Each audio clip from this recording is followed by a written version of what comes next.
번째로는 여기 이제 참여하신 분들의 대부분이 이제 예비 창업자 분들이나 초기 창업자 분들이기 때문에 제품에 대해서 어떻게 이제 기획할지 고민이 많으실 것 같아요. 그래서 저 같은 경우에 아파트멘터리에서 꽤 많은 제품을 기획했고, 꽤 많이 론칭을 했고, 뭐 그란이라는 수건 같은 경우에 29cm에서 굉장히 대표적으로 보이는 수건이라서 이제 그런 제품들을 어떻게 기획하고 론칭했는지를 소개해 드릴까 합니다. 이 브랜드 혹시 아시는 분 계실까요? 넬나라는 브랜드인데요. 여기는 디지털 다이어리를 이제 론칭하는 그런 회사예요. 그래서 여기가 사실 디지털 다이어리를 모르시는 분들을 위해서 소개해 드리자면 태블릿 PC에 노트 앱이 있잖아요. 거기서 스킨을 갈아서 이제 예쁘게 쓰거나 아니면은 태블릿 PC 위에 씌우는 필름 같은 거를 이제 바꾸는 그런 거인데요. 이제 넬라는 사실 3명의 이제 고등학교 동창 분들이 모여가지고 만든 브랜드인데 여기가 그 매출을 그래도 지금 작년 기준 23억 원 정도, 25억 원 정도 한다고 알고 있어요. 그래서 이런 브랜드 너무 좋은데 어떻게 기획을 했을까? 어떻게 이 제품이 나왔을까 하면은 넬나는 결국에는 내가 너무 좋아하는 게 이렇게 다이어리 쓰는 거야. 그러니까는 이걸 한번 제품화 해볼까? 그러니까 결국에는 창업가들의 관심사를 기반으로 만들어진 제품인 거죠. 두 번째, 귤메달이라는 브랜드 혹시 알고 계시나요? 여기도 굉장히 넬라만큼 인기가 많은 귤 브랜드인데요. 여기 같은 경우에는 이렇게 귤 브랜드가 멋있을 수 있나? 라고 생각이 들어서 정말 많은 분들이 좋아하세요. 근데 여기가 창업을 하신 계기는 아버지의 그 귤 농장이 제주도에 있는데 아버지께서 이제 서울에서 그만 고생하고 이제 제주도에 내려와가지고 혹시 사업을 해보면 어떻겠냐 이렇게 제안을 받으셨다고 해요. 그러니까 결국에는 내 관심사라기보다 기존에 가지고 있는 리소스, 그냥 아버지의 이제 귤 농장. 근데 이런 사실 브랜드들이 생각보다 있거든요. 뭐 예를 들면은 레어로라는 그 가구 브랜드도 아버지부터 할아버지 막 다 이제 뭔가 철물점을 운영하시던 분이 이제 창업을 하신 거거든요. 그래서 나의 뭔가 리소스를 기반으로 한 창업 방법도 있다라는 게 있고요. 그래서 제가 이거를 프레임워크로 한번 만들어 봤어요. 그래서 이게 결국에는 첫 번째 관심사 또는 어려움이 한 카테고리가 있고 두 번째로 전문성, 경력, 경험 이렇게가 또 한 카테고리가 있고 마지막으로 물리적인 자원과 사회적인 자원이 한 카테고리가 있다.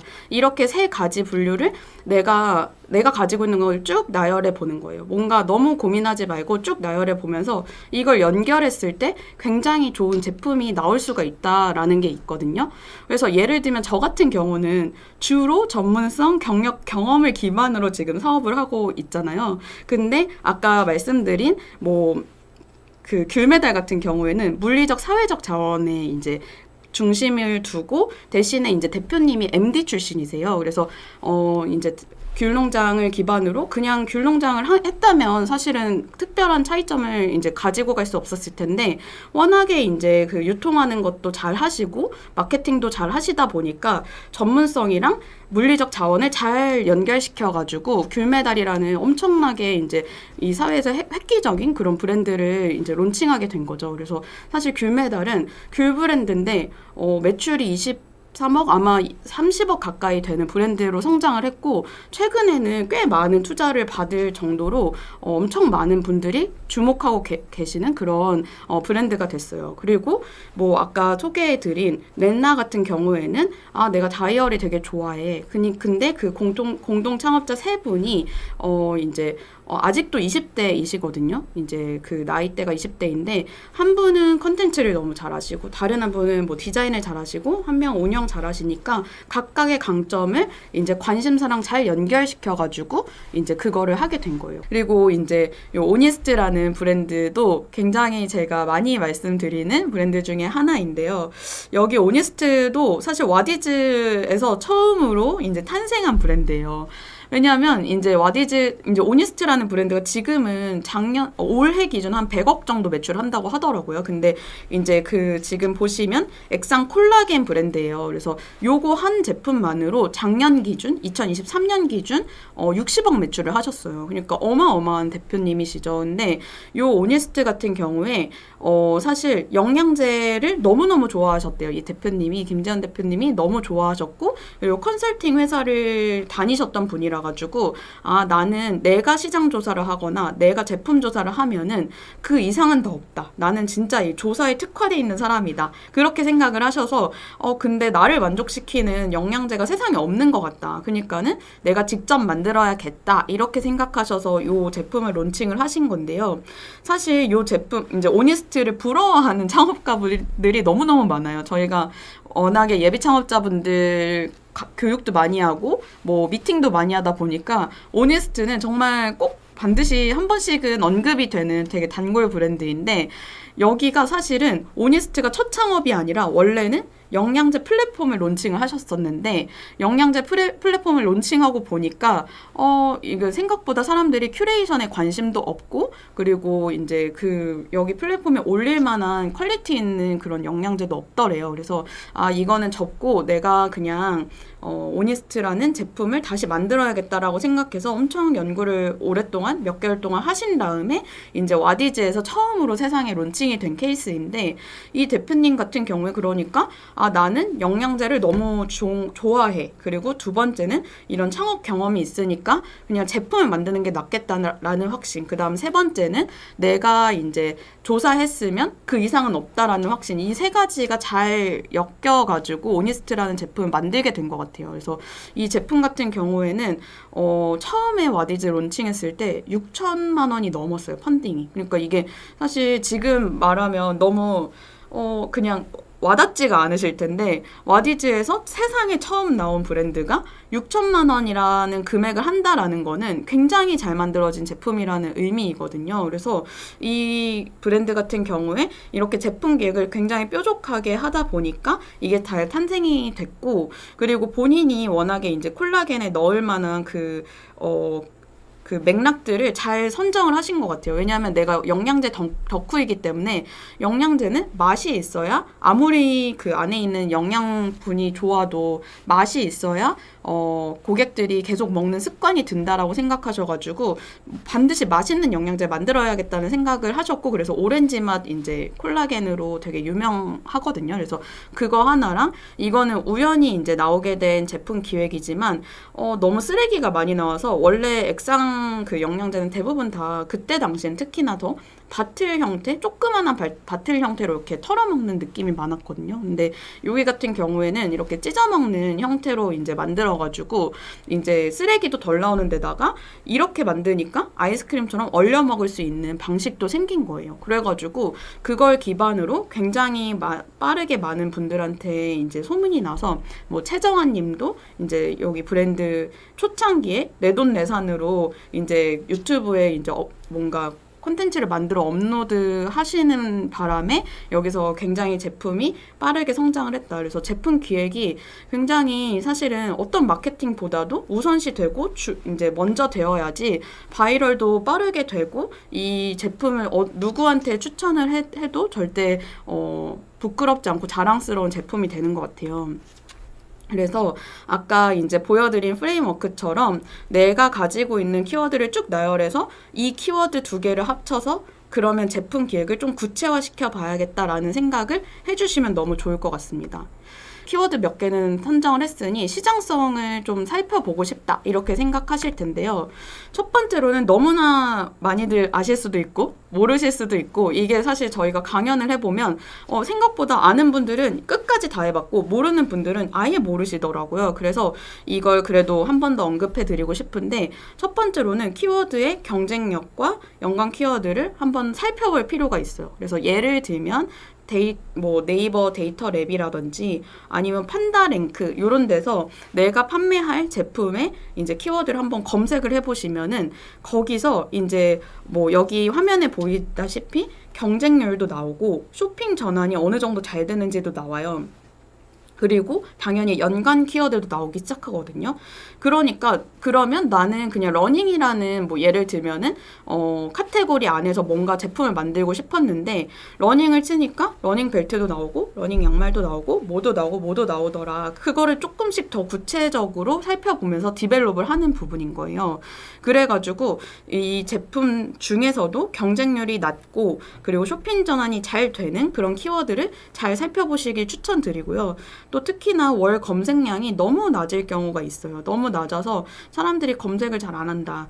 그러면은 연관 키워드까지 잘 이제 살펴보시고 연관 키워드로도 잘 안 될 것 같다라고 하시면 이제 그 키워드보다는 조금 더 검색량이 많은 뭐 월 검색량이 그래도 10,000 정도, 10,000 정도는 나오는 그런 키워드를 선택을 해주시길 추천드려요. 그리고 두 번째는 찐팬 커뮤니티를 좀 살펴볼 필요가 있어요. 이게 아무리 내가 아까 저는 정말 솔직히 고백드리면 제가 덕후 기질이 진짜 정말 하나도 없거든요. 그래서 덕후인 분들을 너무너무 정말 존경하고 너무 멋있다고 생각해요. 대부분의 이제 브랜드 대표님들 보면 덕후 기질이 엄청 있으세요. 아까 오니스트 대표님도 나 영양제 덕후다 이렇게 그냥 말씀을 하실 정도로 자신감 있는 분이고 뭐 넬라 대표님도 나 다이어리 진짜 좋아해 이렇게 말씀하실 수 있잖아요. 근데 저는 그냥 대부분 다 그냥 뭐 이거 조금 좋아하고 그런 수준이거든요. 근데 내가 조금이라도 좋아하는 키워드 안에서 진짜 덕후들을 찾으러 가야 되는 거예요. 그래서 예를 들면은 네이버 카페 같은데 까지 가입을 한다 하면 그 키워드에 대해서 굉장히 고민이 많은 분들이었을 거 아니에요. 그래서 그런 곳들을 살펴보고 거기에 멤버가 어느 정도 되나 그렇게 좀 그 뭔가 시장성을 한번 보시는 게 좋아요.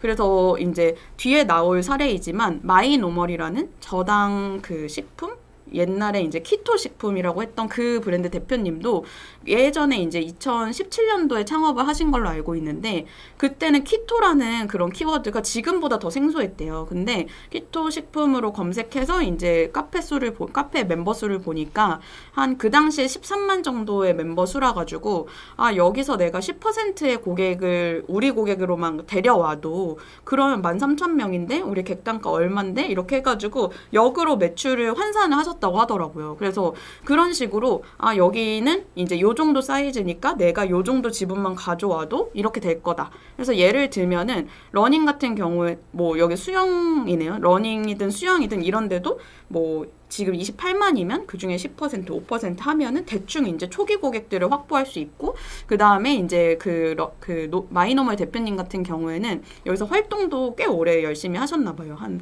이제 창업 결심하시고는 이제 자기가 유용하다고 생각하는 정보도 공유하는 식으로 그 카페에서 활동도 많이 하시고 그런 식으로 이제 요 카페 안에서 이제 사람들이 어떤 질문을 하는지도 보고 그 시장 사이즈도 한번 보실 필요가 있다. 그리고 또 방식이 당연히 와디즈도 이거에 너무너무 적합한 플랫폼이라고 할 수 있는데요. 아까 소개해드린 마이노멀이라는 이제 저당 식품 브랜드 같은 경우에는 방탄커피를 처음으로 와디즈에서 판매를 해보셨대요. 그래서 사실 와디즈 하기 전까지 6개월 동안은 계속 컨텐츠만 하시고 카페에서 활동만 하시다가 이제 처음으로 아 그러면 내가 지금 유튜버도 그때 당시에 유튜브도 하셨거든요. 그래서 유튜브 구독자 중에 몇 퍼센트 그리고 카페 그 이제 회원들 중에 몇 퍼센트만 이제 우리 펀딩을 해주셔도 좀 승산이 있겠다 생각을 하셔가지고 방탄커피를 딱 냈는데 그게 7,500만 원이라는 펀딩 결과를 냈다고 합니다. 그러니까는 이제 그렇게 이제 아마도 그렇게 해가지고 팔아봤는데 이제 방탄커피는 절대 안 팔린다 하면은 그냥 이거 말고 다른 저당 제품을 아마 판매를 하셨을 것 같아요. 왜냐면 당시에 지금도 방탄커피 모르시는 분들 많으실 텐데 당시에는 방탄커피 더 모르셨던 것 같거든요. 그래가지고 너무 사실 이게 팔릴지 안 팔릴지 당시에 조금